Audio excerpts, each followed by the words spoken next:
Hi hello everyone, हाँ विशाल जोशी आपका प्यारा विजय सर। और एक बार आज हमारे चैनल के लिए बहुत ही बड़ा दिन है। पूछो कीजिए। मेरे से बच्चों ने कहा था, मैंने एक वीडियो में बोला था आपको कि यार वो बच्चे कहते हैं कि सर आपका भी चैनल है, हम आपकी कम्युनिटी है, हम आपके स्टूडेंट्स हैं, आपको फॉलो करते हैं, तो आप हमारे लिए तो कुछ करते ही नहीं है सर, हम पर भी ध्यान दीजिए। रास्ते में लिटरली मैं जा रहा था, मुझे एक ने पकड़ लिया और ये सर और मैं आपको फॉलो करता हूँ सर यूट्यूब चैनल पर। मैं कहा तो अरे सर आप हम पर ध्यान क्यों नहीं देते हो? सर हम आपके बच्चे नहीं है क्या? हम आपका फैमिली नहीं है क्या? हम भी तो आपकी यूट्यूब फैमिली है, हमें भी तो आप टाइम दो, हमारे साथ भी टाइम बिताओ, हमारी क्वेरीज भी सॉल्व करो, हमें भी कुछ आइडियाज़ दो। तो मैंने उससे पूछा भाई मैं कैसे दे सकता हूँ, मैं तो वीडियो बना सकता हूँ यार। बोला अरे सर आप कैसे, थोड़ा टेक्नोलॉजी को अपनाओ। मैंने कहा कैसे? बोला सर आप एक काम करो ना, आप जो है वो गूगल फॉर्म डाल के पूछ लो हमसे। मैं कहा अच्छा? बोला हाँ। ठीक है, ट्राई किया मैंने, और ट्राई किया तो रिस्पॉन्स आया कुछ बच्चों का। तो आज का जो सेशन है उन बच्चों के लिए है और आपके लिए भी है कि क्या क्वेरीज चल रही हैं बच्चों की। मैं हमेशा क्लास में एक बात बोलता हूँ कि जब भी कभी ऐसी प्रॉब्लम आए तो हमेशा एक बात याद रखना कि ये व्यक्तिगत समस्या नहीं, जातिगत समस्या है। तो आज का ये वीडियो इसलिए इंपॉर्टेंट है कि हम यहाँ पर उन बच्चों की क्वेरी ले रहे हैं और नाम के साथ लेंगे, ताकि उन बच्चों तक मैसेज जाए कि यस सर ने हमारे उन डाउट्स को क्लियर किया। क्लियर है सबको दोस्तों? अब ये डाउट आप जब देखेंगे, लास्ट तक देखना, ऐसा नहीं होना चाहिए अरे ये तो मेरा डाउट नहीं। ये वीडियो देखने का एक लास्ट आपको आखिरी तक क्यों जरूरी है? क्योंकि जब आप देखेंगे तो आप पाएंगे कि यार ये डाउट मेरे को भी आ रहा था, अरे ये वाला मेरे को भी आ रहा था। तो आपके अंदर एक कॉन्फिडेंस बूस्टअप होगा कि एक तो आपका वो डाउट जो आप नहीं पूछ पा रहे थे, एक तो वो सोल्व हो गया। दूसरा आपको ये पता चला कि आपको अकेले को नहीं आ रहा था, ये सभी को आ रहा था। क्योंकि जब हम टाइम की बात करते हैं तो लास्ट तक जाते जाते हम लोगों को ऐसा लगता है कि सिर्फ मैं ही एक ऐसा हूं जो मेरे साथ गलत हो रहा है। हमें ये नहीं समझ में आता कि बाकियों के साथ भी ऐसा हो रहा है। तो हम शुरू करते हैं बिना किसी देरी के, टाइम वेस्ट नहीं करना है। देखिए नाम सबसे पहले शिवम हमारे पास हैं। शिवम भारती जी कोटा के हैं और उन्होंने हमसे पूछा है क्वेश्चन, जो कि 12th क्लास में है ना, ऑफलाइन पे वो पढ़ते हैं कि सर ऐसा लग रहा है कि जेई मेंस तो ठीक कर लेंगे पर बोर्ड में 75% आ पाएगा या नहीं, ये पता नहीं। देखिए आप, उन्होंने क्लियर लिखा है। शिवम भारती अगर आप सुन रहे हैं तो वीडियो आपके लिए डेडिकेटेड है। जी शिवम जी, ये वीडियो आपके लिए डेडिकेटेड है और ये वीडियो डेडिकेटेड होने की वजह से आप इसको ध्यान से सुनिएगा, ठीक है? तो सर ऐसा लग रहा है कि जेई मेंस तो ठीक कर लेंगे पर बोर्ड में 75% आ पाएंगे या नहीं, ये पता नहीं। तो देखिए 75% आ पाएंगे, मैं आपकी गारंटी लेता हूँ। क्यों? सुनो, अगर आप जेई में, स्टडी को ध्यान से सुनना, अगर आप जेई मेन पर फोकस कर रहे हैं तो जेई मेन पर फोकस करने से आप एनसीईआरटी क्लियर करोगे। एनसीईआरटी जब क्लियर हो जाएगी तो आपको सारे ऑब्जेक्टिव्स आते होंगे। तो आपको सिर्फ जब बिफोर एग्जाम से जस्ट 1 मंथ पहले आपको बस राइटिंग स्किल्स इंप्रूव करनी है। आपको कुछ नहीं करना, प्रीवियस ईयर 10 साल के जो सीबीएसई के पेपर्स हैं वो उठाने हैं, उनके जो सवाल हैं उनको लिखने की प्रैक्टिस कर लेनी है, उनको याद कर लेना है। तो 1 महीने में आपका इतना अच्छा हो जाएगा कि 75 नहीं, नोट कर लो आज। शिवम जी इस चैनल के माध्यम से मैं बता रहा हूँ, अगर आप आरबी में लेकर आए परसेंटेज तो अगले बार वापस फॉर्म भरना, उसमें लिखना कि यस सर मैं करूँगा। 75 की बजाय आपका वहाँ पर 85% लिखा हुआ होगा, 85 अबव, और आप मुझे थैंक यू कह रहे होंगे अगर आपने मैंने इस स्टडी को फॉलो किया। और नेगेटिव नहीं होना। बाप रे, युवराज जी कह रहे हैं हमारे कि सर बोर्ड्स के लिए आईओसी को कैसे प्रिपेयर करें एंड कब से बोर्ड के लिए पढ़ना स्टार्ट करें। देखिए कहीं ना कहीं अब समझ में आ रहा है, पहला सवाल भी बोर्ड के लिए, दूसरा सवाल भी बोर्ड के लिए, यानी कि अभी एंजाइटी क्रिएट होना शुरू हो गई है आफ्टर दिवाली। अभी एंजाइटी स्टार्ट हो चुकी है कि हमारे क्या स्टार्ट हो चुकी है एंजाइटी कि हम बोर्ड के लिए कैसे पढ़ें। एंजाइटी क्या स्टार्ट हो चुकी है कि बोर्ड के लिए कैसे पढ़ें। तो वापस से बताता हूँ, बोर्ड के लिए आईयूसी के लिए पढ़ने का तरीका सिंपल है। सबसे पहले बोर्ड के जितने भी 10 साल 15 साल के जो पेपर हैं उठाओ, उठाने के बाद आईयूसी के जितने सवाल आए हैं वो टिक कर लो, ठीक है? वो सारे सवाल टिक करने के बाद आप क्या कर सकते हैं, वो सारे सवाल टिक करने के बाद उनको याद कर लो, ठीक है? एक बार वो सारे सवाल याद कर लेंगे तो आपके आईयूसी के क्या सारी पूरी केमिस्ट्री के और पूरी फिजिक्स और मैथ्स के भी सारे सही हो जाएंगे। यानी आपका जो आंसर है वो ऐसा का ऐसा ही ऊपर वाला मैंने जो आंसर दिया वही है। यानी ये 75 से टेंशन थे, आप आईयूसी टेंशन दोनों मुक्त हो जाएंगे। फिर बोर्ड का आगे देखो, सर बोर्ड्स और जेई के साथ मैं मैनेज, अच्छा वाह, जनक वर्मा जी गाजियाबाद से हमारे साथ है। सर बोर्ड्स और जेई के साथ हम मैनेज नहीं कर पा रहा हूँ, ऐसा लगता है कि दोनों खराब हो जाएगा, इसकी वजह से नहीं स्कूल में अच्छा हो रहा है और ना ही कोचिंग में। तो देखिए बोर्ड की हम बात कर रहे हैं तो बोर्ड और जेई के अंदर हम नहीं कर पा रहे, उसका एक रीज़न मैं बताता हूँ। जनक ध्यान से सुनना बेटा, है ना? जनक इस बात पर ध्यान देना आपकी, यार बोर्ड पे और आईटी में अच्छा क्यों नहीं हो पाता। कई बार क्या होता है कि बोर्ड का सिलेबस अलग होता है, जेई का सिलेबस अलग होता है। तो बोर्ड का सिलेबस अलग है, जेई का सिलेबस अलग है। तो इसका मतलब क्या निकला कि जब हम बोर्ड का पढ़ रहे होते हैं तो कोचिंग के अंदर या कहीं भी आप जो पढ़ रहे होते हैं वहाँ अलग चैप्टर चल रहा होता है। जब हम स्कूल में पढ़ रहे होते हैं अलग चैप्टर पढ़ रहा होता है। स्कूल वाले अलग होमवर्क दे रहे होते हैं, कोचिंग वाले अलग होमवर्क दे रहे होते हैं। तो एक तरह से डबल लोड हो जाता है। डबल लोड होने की वजह से प्रॉब्लम क्या आई? डबल लोड होने की वजह से प्रॉब्लम क्या आई? प्रॉब्लम ये आई है बेटा कि आप मैनेज नहीं कर पाए। अब मेरी बात को सुनो, आप सबसे पहले आपका प्रायोरिटी डिसाइड करो कि आप बोर्ड में बहुत अच्छा परसेंटेज लाना चाहते हैं या आप जेई के अंदर अच्छा करना चाहते हैं। तो जब आपको ये आंसर मिले कि नहीं मैं जेई में अच्छा करना चाहता हूँ, तो आप ये समझ लो कि आपको स्कूल का पढ़ना है, होमवर्क को आप वहाँ सेक्रीफाइस करो, आप कोचिंग का होमवर्क सेक्रीफाइस मत करो। फिर उसके बाद जब एक बार चैप्टर्स 50% 60% होने लग जाएं, तो आप जो बोर्ड के एग्जाम्स हैं ना, बोर्ड के जो हैं वो बोर्ड के उठा लो चैप्टर्स जितने भी लिखे हैं, और वो कोचिंग में जो पढ़ाएं वो उठा लो। अब आपको बोर्ड के चैप्टर्स पढ़ने की जरूरत नहीं, कोचिंग में जो पढ़ाएगा उसके चैप्टर्स अच्छे से पढ़ लो या एनसीईआरटी अच्छे से पढ़ लो।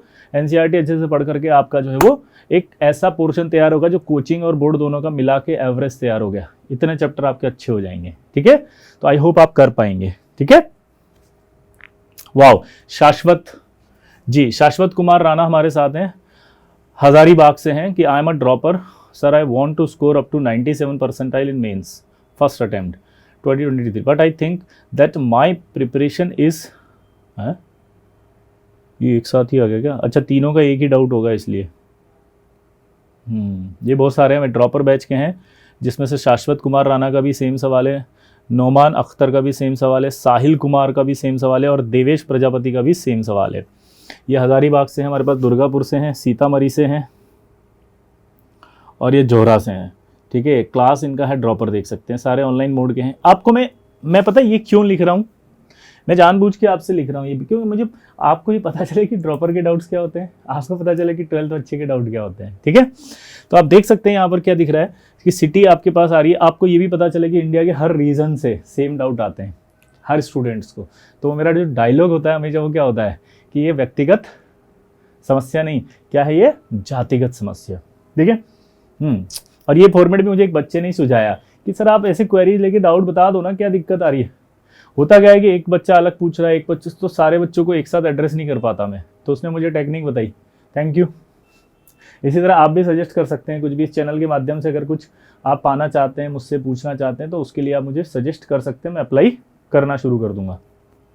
यहाँ देखो, तो I am a dropper, I want to score up to 97 percentile mains first attempt 2023, but I think that my preparation is not up to the mark. What should I do?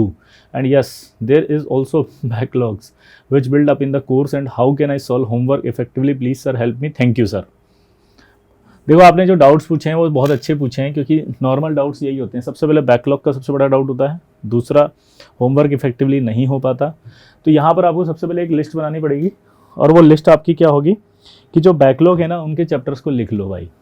तो backlog के chapters को लिख लिया, लिखने के बाद उनको theory से करो, उनका होमवर्क मत करो, उनकी थ्योरी करो। अब थ्योरी करने के बाद फिर प्रैक्टिस पर जाना। ठीक है, प्रैक्टिस में सिर्फ स्टैंडर्ड अपना लो, सिंगल करेक्ट कर लेना और PYQs कर लेना जेईई मेन के, बस ज़्यादा नहीं करना, क्योंकि इतना सारा होमवर्क अगर आप बढ़ा लोगे तो आप कर भी नहीं पाओगे। तो आप स्टैंडर्ड सिंगल करेक्ट जो सर ने दिए और PYQs, बस, ज़्यादा नहीं, छोड़ दो बाकी को। अब इधर आओ, अब इधर जब आते हैं अपन, तो क्या होता है, होमवर्क इफेक्टिवली नहीं होने का एक ही रीज़न होता है बेटा, ध्यान से सुनना भाई, शाश्वत, नोमान, साहिल और देवेश, ध्यान से सुनिएगा चारों बेटा। क्या उसमें एक इशू ये आएगा कि आपको जो है, ध्यान सुनना, क्या करना है, बोलो। हाँ, आपको होमवर्क इफेक्टिवली करने के लिए आपको सिंपल एक फॉर्मेट रखना है कि आप जब भी होमवर्क करें वो टेस्ट पेपर की तरह करें, टाइम लिमिट लगा के करें। क्या करना है जल्दी बताओ, टेस्ट पेपर की तरह टाइम लिमिट लगा करके करना है, टेस्ट पेपर की तरह टाइम लिमिट लगा के। तो टाइम लिमिट लगा के करोगे तो ये आपकी प्रॉब्लम भी सॉल्व हो जाएगी। ओ तनुज वापस से देखिए, ऑनलाइन स्टूडेंट है, 12th क्लास में, पुणे से हैं। Sir I have just started solving JEE mains type question of chemistry, wow, math and physics. I want to clear JEE mains of the year 2023, will I be able to do it? Tanuja, definitely you will do it. ये अगर question आपके mind में आता है कि can I do it, तो एक बात हमेशा याद रखना, अपने ऊपर कभी क्वेश्चन मार्क नहीं लगाते। आपको यहाँ पर कैन की जगह लिखना है sir I will do it, बस इतना सा चेंज करना है। हमेशा ज़िंदगी में याद रख लो, अगर आपको सफलता प्राप्त करनी है तो अपने तरीके बदलो, इरादे नहीं। तो कभी कैन डू इट मत पूछना, आई विल डू इट हमेशा जी। तो तनुजा जी ये आपका पहला सवाल का जवाब हो गया, I will do it, yes. उसके बाद आया कि will I be able to do, yes. Please guide me how should I study in 2 months, still have not completed my syllabus for JEE mains exam, please guide me sir further. देखो तनुजा जी, अच्छा इसका same ही है कि my preparation is 0 and my question is what is, नहीं अलग है। चलो पुणे का देखते हैं। तो यहाँ पर अगर हम बात करेंगे तो यहाँ पर हमारी जो बात आएगी वो क्या आएगी कि ये जो चीज़ें हो रही हैं, है ना, ये जो चीज़ें हो रही है कि वो ये है कि आई have just started solving JEE main type. तो सबसे पहले तो जो चैप्टर आपने थ्योरी अच्छे से कर लिए उसके सवालों को सॉल्व करो, जो चैप्टर आपके हो चुके हैं उनके जेईई मेंस। अगर आपने थ्योरी नहीं पढ़ी और उनके जेईई मेंस कर रहे हो तो आपके लिए गलत हो जाएगा, क्योंकि आप नेगेटिव में चले जाएंगे। नेगेटिव में कैसे चले जाएंगे कि आपका सवाल ही सही नहीं हो पाएगा, तो आप और नेगेटिव हो जाएंगे, डीमोटिवेट हो जाएंगे कि मुझसे जेईई मेन के सवाल नहीं हो रहे। तो स्ट्रेटजी गलत हो गई भाई। आधा घंटा आपने टाइम देके जेईई मेंस का पीवाईक्यू किया और उस चैप्टर का कर लिया जो आपने पढ़ा ही नहीं है, रिवाइज नहीं किया, तो उसमें आधा घंटा भी गया, और वो आधा घंटा इसलिए गया कि आप नेगेटिव हो जाए। तो इससे बेटर नहीं होता कि रिवाइज करके आए, पहले थ्योरी पढ़ लें, फिर उसके बाद जो चैप्टर रिवाइज कर लिया उसका पीवाईक्यू करें, हाँ ना, जो थ्योरी है उसका पीवाईक्यू करें।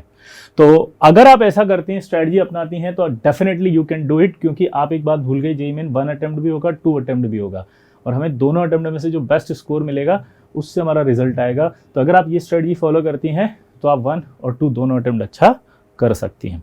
आदर्श शुक्ला जी हमारे साथ हैं, ऑनलाइन के हैं, ये 12th क्लास के हैं, जौनपुर से हैं।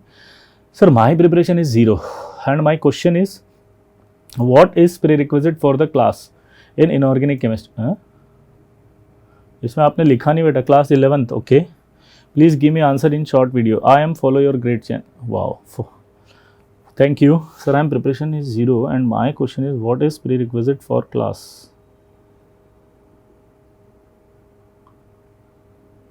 अच्छा 12th क्लास के लिए इनऑर्गेनिक केमिस्ट्री की प्री रिक्विजिशन। हमारे इसी चैनल पर आप जाएंगे, आदर्श शुक्ला जी, आप इस चैनल पर जाकर के सीधा देखेंगे प्री रिक्विजिट कोर्स, एक पीआर कोर्स के नाम से डाला हुआ है। अगर हमारे साथ इस चैनल पे कोई 10वीं क्लास का, 11वीं क्लास का, 9th क्लास का बच्चा जुड़ा है तो हमारा एक प्री रिक्विजिट कोर्स है, पीआर कोर्स।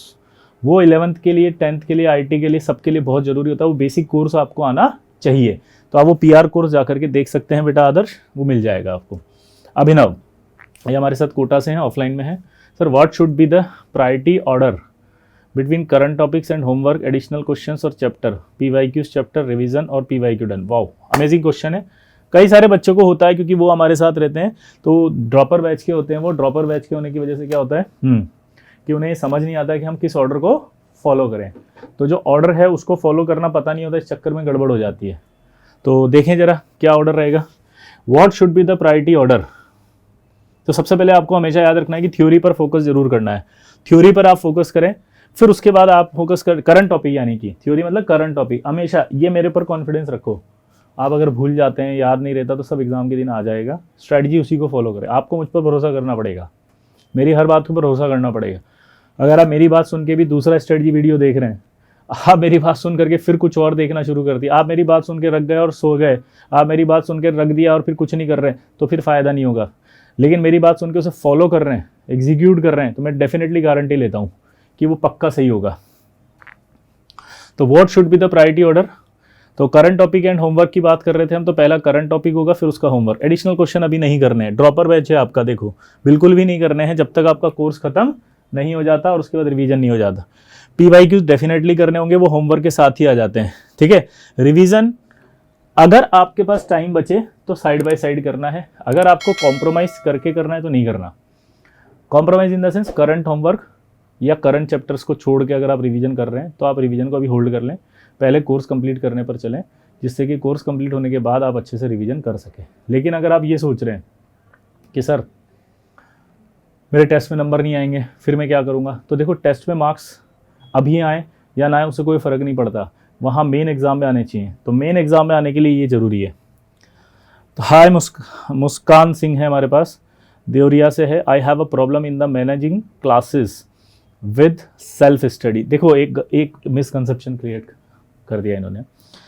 आप जो क्लास करते हो ना कोचिंग की, that is also called self study. Class कर रहे हो, खुद ही तो पढ़ रहे हो, तो सेल्फ स्टडी हुई। उसके बाद जो आपको होमवर्क दिया वो पढ़ना होता है, that is also called self study.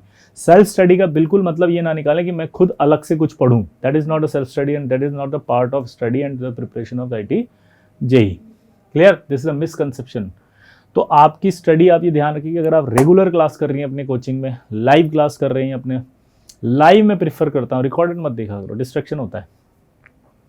Live class अगर आप कर रही हैं, उसके बाद आप क्या कर रही हैं बताओ। देखो, I have problem in the managing classes with the self study. तो आप सेल्फ स्टडी का मतलब होता है होमवर्क करना। तो आप पहले तो अपनी जो भी क्लासेस हैं लाइव करें, उसके बाद जो बचें उसको एक टाइम टेबल में डिवाइड कर दें। टाइम टेबल में डिवाइड कर देंगे आप तो अपने आप ही आपका सॉल्व हो जाएगा। पंकज जी हमारे साथ कोटा के साथ ऑनलाइन से पढ़ते हैं। ये नोट्स सही तरीके से रिवाइज कैसे करें एंड मार्क्स इंक्रीज करने का तरीका बताओ एग्जाम। देखो, नोट्स कैसे प्रॉपर, नोट्स सही तरीके से रिवाइज करने का मैं तरीका बताता हूँ।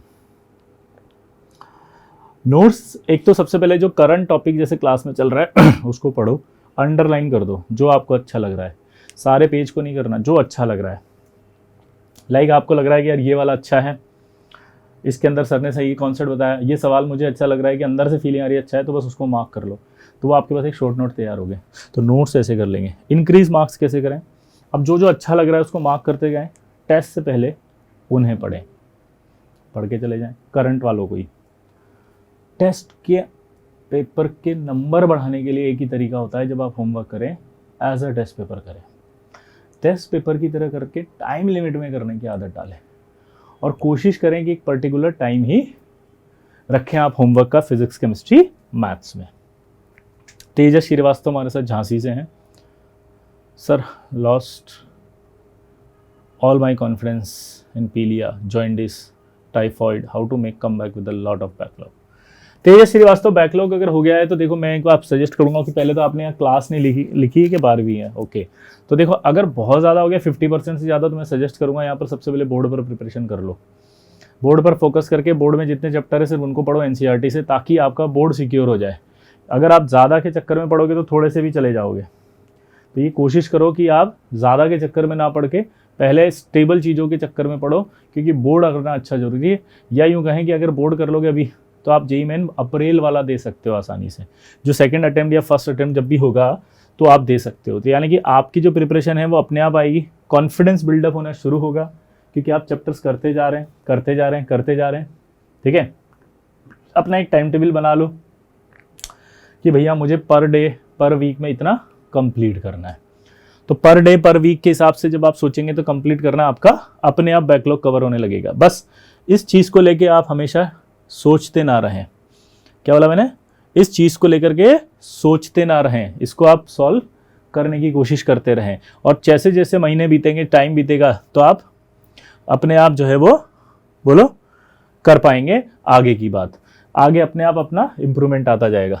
शुभ्रत दुबे, मिर्ज़ापुर, सर कुछ भी ठीक नहीं चल रहा है अभी, प्रिपरेशन बिल्कुल हाथ से निकलती दिख रही है, कोई भी प्लान समझ नहीं आ रहा है, बिल्कुल बैकलॉग वाली स्थिति हो गई है, क्या करूं? I want your help. देखो, मेरी बात सुनो ध्यान से, ऐसा बिल्कुल मत सोचो कि स्थिति आपके हाथ से निकल गई। जिंदगी में कोशिशों के तीर जिंदा रख, हार जाए अगर सब कुछ मगर उम्मीद जिंदा रख। क्या बोला मैंने, जल्दी बताओ? जिंदगी के तरकश में कोशिशों के तीर जिंदा रख, हार जाए अगर सब कुछ मगर उम्मीद जिंदा रख। तो उम्मीद आपको हमेशा के लिए जिंदा रखनी है। यहाँ पर ये ध्यान रखिएगा, उम्मीद आपको जिंदा रखनी है। तो उम्मीद जिंदा रखने के लिए सबसे पहले तो कॉन्फिडेंस बिल्डअप करो। ये मत सोचो कि निकल गई, यूँ सोचो कि जो निकल गए उन्हें पकड़ना है। भाई ये मान लो चोर भाग गया पुलिस के हाथ से, पुलिस डिमोटिवेट होकर बैठ जाती है? नहीं, वो क्या सोचती है कि पकड़ना है इस चोर को, और एफर्ट्स बढ़ा देती है। दो चीज़ों को ध्यान सुनना। अगर कोई चोर भाग गया तो डिमोटिवेट होकर नहीं बैठती पुलिस, वो एफर्ट बढ़ाती है और ज़्यादा मेहनत करती है, उसको पकड़ के और ठान लेती है कि अब तो पकड़ना ही है। तो आपको भी अपनी पढ़ाई निकल गई तो आपको डिमोटिवेट होकर नहीं बैठना, आपको ठानना है कि इसको पकड़ना है, और मोटिवेट होकर के एफर्ट्स बढ़ा करके आप करें। तो सबसे पहले अपना एक टाइम टेबल फिक्स बना लो, जिसमें फिजिक्स, केमिस्ट्री, मैथ्स को लेकर के आप स्टडी करना शुरू कर दो। ठीक है, मैंने आज काफ़ी सारी क्वेरीज लेने की कोशिश करी हैं। आपसे एक रिक्वेस्ट है, टाइम की बहुत सारी कमी रहती है, तो मैं कोशिश करूंगा कि वीक में 1 या 2 सेशंस आपके ऐसे लूं जिसमें आप सभी बच्चों की क्वेरीज को मैं सॉल्व करूं। हमारे पास जितनी क्वेरीज थी उनमें से हमने काफ़ी सारी सॉल्व कर दी। आपके भी अगर ऐसे मन में डाउट्स हैं तो आप हमें भेज सकते हैं, ठीक है। भेजने का तरीका सिंपल रहेगा, join my Telegram group, immediately join कर लो, विजय सर ऑफिशियल। ऐसे बहुत सारे चैनल हैं तो प्लीज़ ये वाला चैनल ही ज्वाइन करना, विजय सर ऑफिशियल। और उसमें एक फॉर्म मिलेगा आपको डिस्क्रिप्शन में, अभी डिस्क्रिप्शन में डला हुआ होगा, तो वो देख के फॉर्म भर दें, अपनी प्रॉब्लम्स को लिख दें। नेक्स्ट सेशन जब होगा आपका नाम के साथ, क्लास के साथ आपका हम क्वेरी सॉल्व करेंगे, ठीक है। तो और जब क्वेरी सॉल्व हो जाए तो प्लीज़ उसमें आप ये नोटिफाई करें कि सर मेरी क्वेरी सॉल्व हो गई। अगर किसी कारणवश किसी बच्चे की क्वेरी आपने दी और हम सॉल्व नहीं कर पाए, उसका नाम नहीं आ पा रहा, तो आप लिख भी सकते हैं कमेंट बॉक्स में कि सर मेरा नहीं लिख, मेरी भी क्वेरी सॉल्व करें, ठीक है। और हमारे ये फेसबुक को प्लीज़ ज्वाइन करें यार, फेसबुक को ज्वाइन करें, इंस्टा को ज्वाइन कर सकते हैं, हमारे यूट्यूब चैनल को ज्वाइन कर सकते हैं और लिंक्डइन को भी ज्वाइन कर सकते हैं, ठीक है। विशाल जोशी विजय, ये फॉर्म भर करके आप हमें भेज सकते हैं, ठीक है। और ये टेलीग्राम चैनल तो इमीडिएटली ज्वाइन करें क्योंकि आपके लिए वरदान साबित होने वाला आने वाले टाइम में, ठीक है। चलिए दोस्तों, आई होप आपको अच्छा लगा होगा और मैं इसी तरह से प्रयास करता रहूँगा। आपके सारे सजेशन जो आप मुझसे चाहते हैं, इस चैनल से चाहते हैं, हमें दीजिए ताकि हम उसे इम्प्लीमेंट करें और आपके लिए हम एक सबसे वन स्टॉप सॉल्यूशन बन जाएं, ठीक है। Bye, best of luck.